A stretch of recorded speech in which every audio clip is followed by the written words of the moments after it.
This is Parrish Alford with the Daily Journal. I'm joined by Randy Rosetta, an LSU beat writer with NOLA.com, the Times-Picayune. Randy, a lot of names, man, a lot of different platforms. Did I get the introduction right for you? I think so. I think that covered all bases. Hey, thanks for being with me today. I know LSU visits Ole Miss Wednesday night at 6. We're going to talk some basketball here in just a moment. But, in the South, it's always football season. You go from regular season to recruiting to spring football to the law and order season to preseason. So there's always something going on. Tell me about LSU football.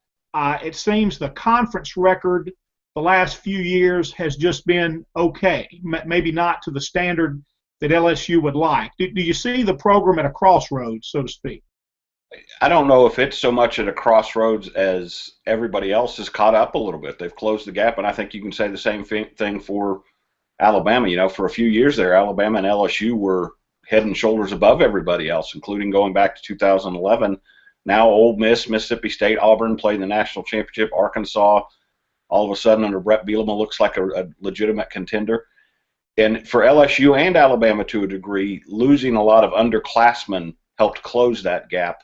And it takes, as much as fans might like to think that you just recruit young guys and plug them in and keep surging forward, that's pretty tough to do in the SEC. You've got to get guys in there, get them seasoned. And LSU struggled a little bit with that the last 2 years. Last year it was on defense. They had to get new guys in there, get them acclimated, and you saw some of the results, including the loss to Ole Miss where they gave up a ton of points, ton of yards. And then this year you switched roles. A lot of young guys on offense. I think next year they're not going to lose a ton of guys. They're going to lose, I think, 3 guys so far have declared for the draft, and 2 of them are in the secondary where they're embarrassed with riches. So I don't think that the damage will be as bad. I think it will kind of balance out, and you'll see some experience on both sides of the ball. I'll be surprised if LSU's not, if not right in the Final Four national championship hunt, maybe a rung below next year. Did you ever think you would see a game where LSU stormed the field in Baton Rouge after beating Ole Miss? No. You're from around here. You've been here a lot, or you've been around that rivalry a lot longer than I have. It was a big deal. You know, at the time, Ole Miss, I think, was number 3 in the country, and the state of LSU's program at that point was they had just gotten throttled pretty good by Auburn a few weeks earlier. They needed something good. I'm a little bit surprised it got and did get out. It was the most controlled and polite field storming I think I've ever seen.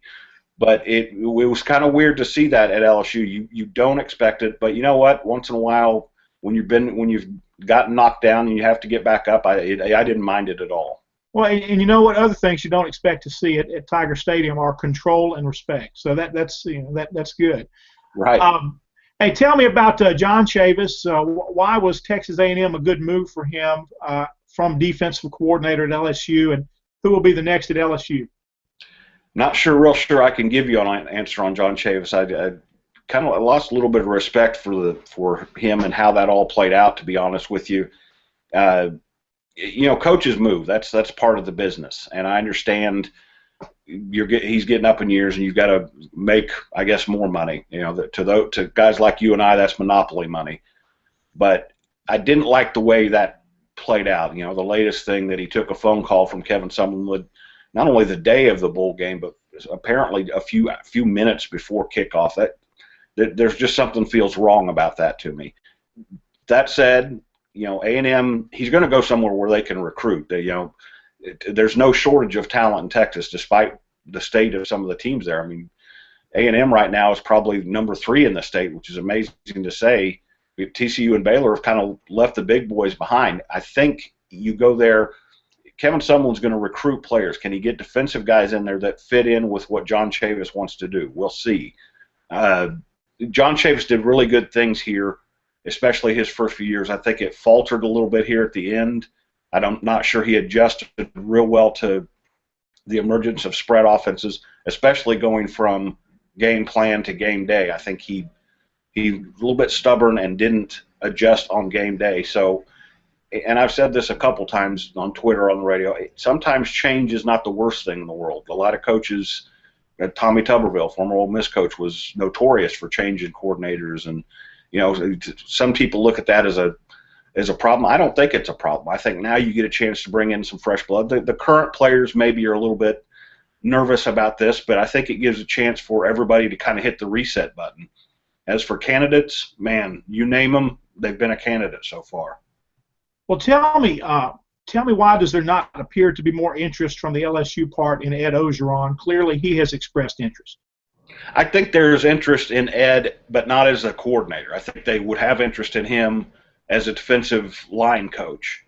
And, that's not to diminish what he has done or what he could do.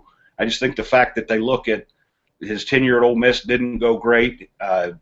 He's a proven recruiter. That's what – let's be honest here. Ed may be a great defensive line coach. His calling is as a recruiter. That's what's going to attract him. The fact that he hasn't been a coordinator, I think, kind of inhibits him a little bit as far as LSU wanting to put him in a spot like that. Well, I'll tell you, I asked Ed that question when he was coming to Ole Miss as head coach. I said, did it bother these guys leading the search here, the administration, that you have never been a coordinator? And he was adamant, no, there's no problem at all. So anyway, as you mentioned, you saw how that went. Do you think there have been discussions between LSU and Ed Ogeron to come in a capacity other than coordinator? I think that's quite possible, and I think it depends on who the coordinator is. That's who Ed Orgeron's going to have to work with and get along with. People will say he's got too strong a personality. Work with Les, who has a strong personality.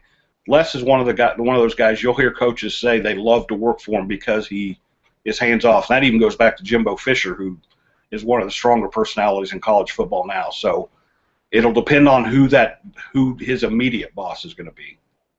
Randy, tell me about LSU basketball. They're coming to Tad Smith Coliseum Wednesday night at 6. People know Jordan, Mickey, but seems like a lot of new names on this team. Maybe some names in different roles. Tim Quarterman comes to mind. What's basketball like? Well, if you'll give me just a second, I know we're live, but you got me all choked up here. I've got to take a quick clear my throat here. I'm not used to talking this much. I live in a house of girls, so hold on just a sec.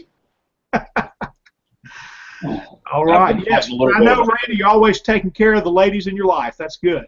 Yes, I've been fighting a little bit of a cold, and my voice is not as strong as normal anyway. So basketball, LSU, you've got the two, what we deem down here the Cadillacs. You've got Jordan Mickey and Jarrell Martin, two guys who most likely are headed to the NBA, or let me say, most likely headed to pro basketball after this shot. I want to say NBA because you never know what's going to happen. Those two are the two building blocks. Oddly enough, in the first two games, those two have not had a lot of success, at least offensively. Tim Quarterman's the guy you mentioned. I've said this many times. He may be the MVP right now. He's the sixth man. He's the least heralded of the crew that came in last year with Jarrell Martin and Jordan Mickey. But he went from last year being a sporadic role player to now he does a little bit of everything. He put LSU on his back the other day against Georgia in overtime, scored 9 points when they were down by 9 with about 2:21 to go in overtime, and then came out, and he just brings a lot of energy. He's their best fitter. He's going to remind Ole Miss fans a little bit of Garrett Temple in the way he plays defense. He's a little bit better offensive player than Garrett was.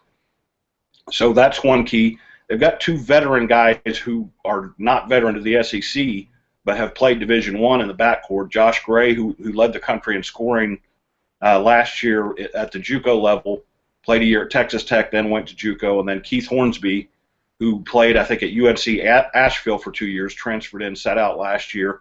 They're not going to be overwhelmed by the moment. Both of them have struggled to adjust at times, but they're fitting in now. And then another kid that LSU doesn't go incredibly deep, 7 or 8 deep, a freshman kid named Jalen Patterson from Georgia who played at Montverde Academy, which is where LSU just got the #1 recruit in the country for next year, Ben Simmons. But Jalen Patterson's a little guard. He's 6'1". After Quarterman, he has a claim maybe he could be considered in that MVP category because of what he's bringing off the bench. To give you an idea, I think the other night he played 27 minutes in an SEC game, a freshman guard, didn't have a turnover. He scored 15 points. The thing I like about him, he missed a couple of free throws late in regulation that could have iced the win, when we went to post-game interviews, he was there front and center talking about he wished he could have gotten the job done. He actually made a few in the second overtime. So they've got a lot of nice pieces, not incredibly deep, but the foundation is there really well. The next few years, they're going to be potentially an NCAA tournament team, if not even a little bit higher aspirations. But they need to get this team going a little bit. The first two SEC games, a little bit of panic. They went to Missouri and lost, but I think you've been around long enough to know that any road game in the SEC, especially that first one, there's going to be some hit and miss. And they did some good things. They struggle at the end, and Missouri's not an easy place to play. There's not many in the SEC that are easy to play at. Came back against Georgia, played pretty well for about 36 minutes, gave up the lead late, looked dead in the water in overtime, and found a way to win. So they're very much like this. I like this game Wednesday because this is another two teams that have thoughts about playing an NCAA tournament. So it's going to be 16, 17 more games of these almost knockout games between teams like this. Hey, man, one more question, and thanks for playing hurt today. I appreciate that. You didn't tell me, man, that you were like less than 100%. Jordan Mickey, you say he hasn't played that well offensively in 2 games. So what have teams done to frustrate him a little bit? Well, they bottled up both big guys. They've forced LSU's guards to beat them, and LSU's guards have really admirably done that well. Johnny Jones, I think, has been really pleased with what his guards have done. But teams are sagging inside. Georgia played a lot of zone. I think it was 1-3-1, 2-3. It was a lot of matching up in the zone. They're taking them away. Jordan hasn't struggled nearly as much as Jarrell Martin. Jarrell came in as the leading scorer into SEC play with about 18.2 a game. He's 6 of 20 from the field in 2 games. So, and the thing with Jordan and Jarrell is they need each other. They need to play off of each other. If one guy's struggling, that affects the other. I think they'll be fine. One thing, and guys go through this. I know you watched it for the last couple of years with little number 22 there, Marshall Henderson. Those guys know when they're NBA scouts in the house, and you can almost see them tense up and feel like they've got to prove something. And I've mentioned this in print a couple times. Those guys need to not even worry, put that out of their mind. They're good players. They're going to get a chance to play pro basketball. They just need to go out and play. And I think if LSU can get those two to relax and just be, it's kind of a weird combination. Neither one of them has real strong leadership as part of the repertoire. They're both pretty quiet, mild-mannered kids most of the time. And LSU doesn't need them to be real rah-rah guys, but they do need them to be emotional, aggressive, the kind of stuff that you want big guys with that much talent to be. Randy, good stuff, man. Thanks for being with us. We'll catch up with you later. Yep, we'll see you Wednesday night.